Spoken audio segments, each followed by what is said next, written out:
A continuación le corresponde el uso de la palabra al senador Estarrona. Eskerrik asko, presidente jauna, eta egun on guztioi. Aeronautika eta sektore espazialaren jarduera maila ona da momentu honetan Euskal Herrian. Industria espazialaren gorakadari eta mugikortasun berriarekin eta hegazkigintzaren deskarbonizazioarekin lotutako proiektu eta programa berrien agerpenari esker besteak beste. Baina batez ere, ona da sektorean dugun esperientziagatik, hornitzaileen konzentrazioagatik, nazioartekotze mailagatik eta teknologia naiz ikerketa eta garapen arloetan dugun inbertsio mailagatik. Esate baterako, egan klasterraren arabera, bere enpresek bakarrik 15.900 pertsonari ematen diete enplegu zuzena, eta ia 2.900 milioi euro fakturatu zituzten Euskal Autonomia Erkidegoan 2023 ekitaldian.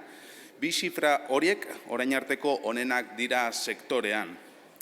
Euskal Herrian 100 enpresa, unibertsitate eta parke teknologiko inguru daude sektoreari lotuta. Enpresa horiek ia 200 instalazio dituzte mundu osoan zehar, eta importantea da ere azpimarratzea Euskal Herriko enpresek 200 milioi euro baino gehiago inbertitu zituztela ikerketa, garapen eta berrikuntzan azken ekitaldian.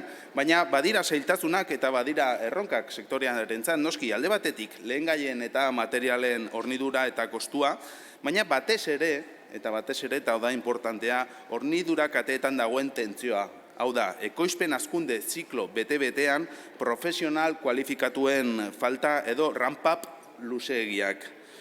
Hau da, sektorean dagoen arazorik handiena balio gehigarria duten jarduera sektore ia guztiei eragiten diena, baina aeronautika eta espazioaren sektoreari beren beregi.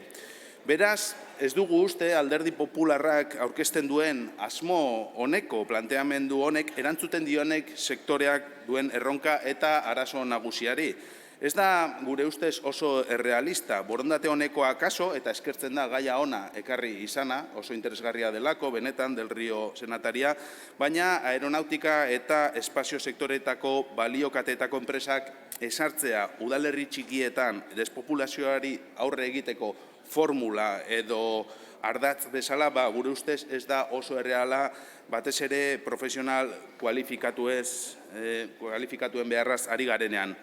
Datu bat, Eurokonsulten arabera datozen 10 urteetan, ia 30.000 satelite jaurtiko dira, egungo kopurua hirukoiztuz. 7 euskal satelite orbitazioan ditugun eskero eta horretan jardutea eta indarra egitea da lehentasuna guretzat. Eta amaitzen dut, presidente jauna. Beraz, gure ustez, izan gaitezen serioak, hitz egin dezagun sektorearekin eta zentratu gaitezen sektoreak dituen erronkei erantzuteko proposamenak ekarriz. Gracias, senador Estarrona. Por el Grupo